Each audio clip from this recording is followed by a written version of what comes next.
el fuego. Termina muy bien este video. Vamos, hay que echarle más de las cositas.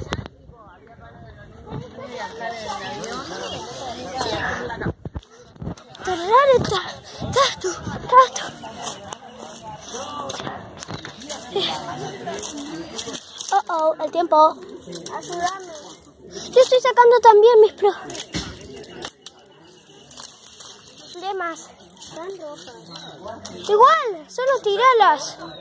Esto va a ir dentro de la fogata. A ver cómo termina.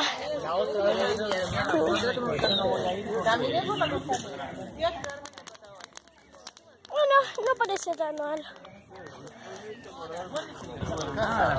Hasta que empieza a salir todo este humo. ¡Ay! ¡Qué mierda! ¡Qué mierda! ¡Carajo! ¿Qué pasó?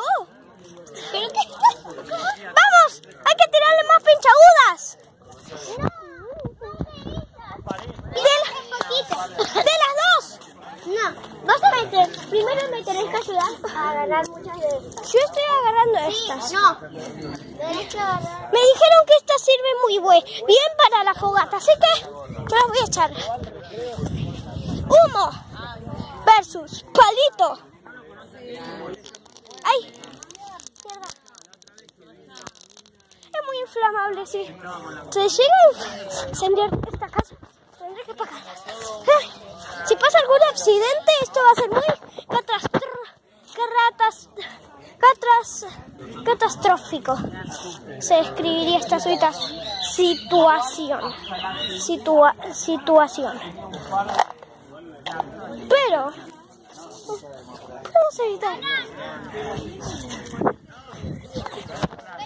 Y mira cómo se achican, mira cómo se hace un mollito, mira cómo se hace mollito. Hay que echarle más pinchagudas. No, sí, yo quiero. Tíraselo. Creo que no quiere. Bueno, Pablo, ayúdame a echar pinchagudos. Decirle que se quema muy bien, por favor. Se quema muy bien, pero se apaga enseguida, ¿no? Sí.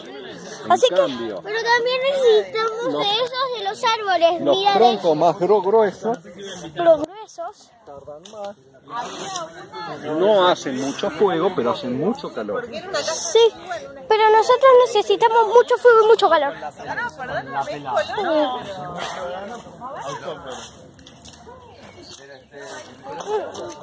Pablo dijo un trocón grande, ¿verdad?